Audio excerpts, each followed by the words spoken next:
Celebriamo la giornata mondiale dell'alimentazione attraverso un percorso articolato che ha visto attività di ricerca e di riflessione nelle classi sul problema della fame nel mondo e soprattutto una riflessione sulla sana alimentazione, quindi aiuto, solidarietà, iniziative studiate concretamente per porre in essere sensibilità infantili e familiari nei confronti della fame del mondo. Abbiamo aderito al progetto Fame Zero della FAO con un percorso che ha visto i ragazzi protagonisti di studio e attività di ricercazione nelle classi e poi naturalmente la celebrazione della sana alimentazione.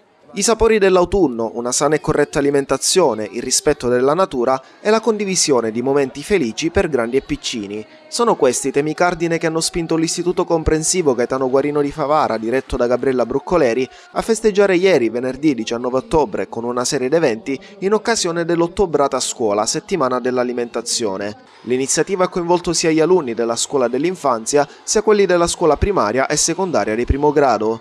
La corretta sensibilizzazione delle giovani menti è una delle sfide maggiori per ogni scuola. La Guarino ha scelto di farlo divertendo i piccoli e facendo scoprire loro le bellezze di questa stagione.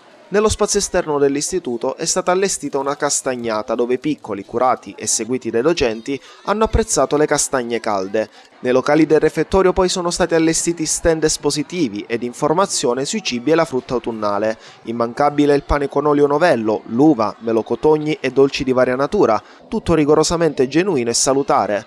A prepararli sono stati gli stessi genitori dei bambini e ragazzini che frequentano la scuola Guarino. Cogliamo l'occasione per preparare anche dei dolci noi genitori e per promuovere i frutti tipici di questo periodo. Infatti alcune mamme insieme ai loro bambini hanno preparato dolci, raccolto dei frutti tipici.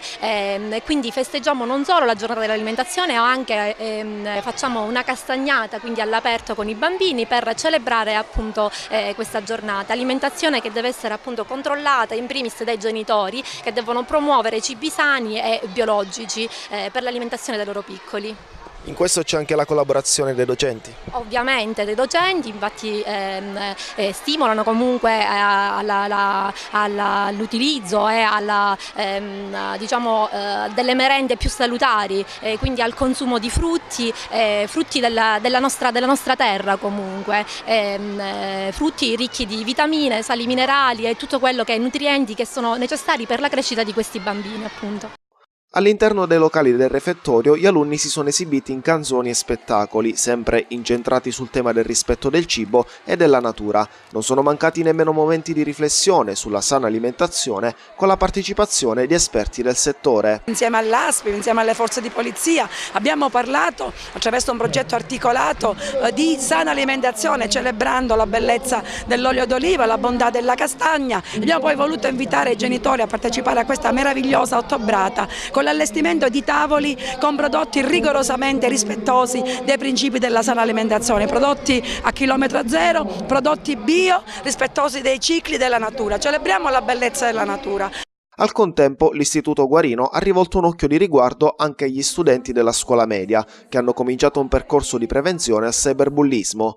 Ieri un incontro con la polizia postale, altri se ne faranno anche con il contributo di esponenti delle forze dell'ordine. Iniziamo un progetto di educazione alla legalità con la collaborazione della polizia postale, dell'Arma dei Carabinieri, che vogliono sviluppare nei ragazzi, soprattutto della scuola media, atteggiamenti di prevenzione nei confronti del bullismo e del cyberbullismo. Volutamente il progetto è corale perché la scuola educa al rispetto delle regole, educa al rispetto della vita. Se non educhiamo i più piccoli e anche i più grandi alla bellezza della vita e al rispetto delle regole, il nostro è un discorso vano che si ferma alla superficie. Vogliamo partire dal profondo per educare veramente attraverso lo sforzo e la presenza delle famiglie, bambini e bambine, ragazzi e ragazze al rispetto della vita, alla conoscenza dei pericoli del mondo digitale attraverso la polizia postale e anche altri esperti che tutto l'anno condurranno bambini e famiglie ad una articolata riflessione sui pericoli del cyberbullismo.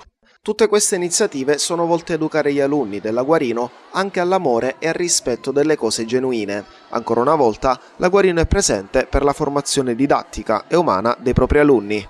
Questa è una scuola che vuole educare attraverso questa meravigliosa articolata ottobrata allo stupore nei confronti dei colori e della bellezza del mondo. Quindi un obiettivo articolato che si condurrà attraverso tutta la settimana e oltre, che vuole sempre di più educare attraverso lo sforzo corale della famiglia e del territorio bambini e bambine alla solidarietà e alla sana alimentazione.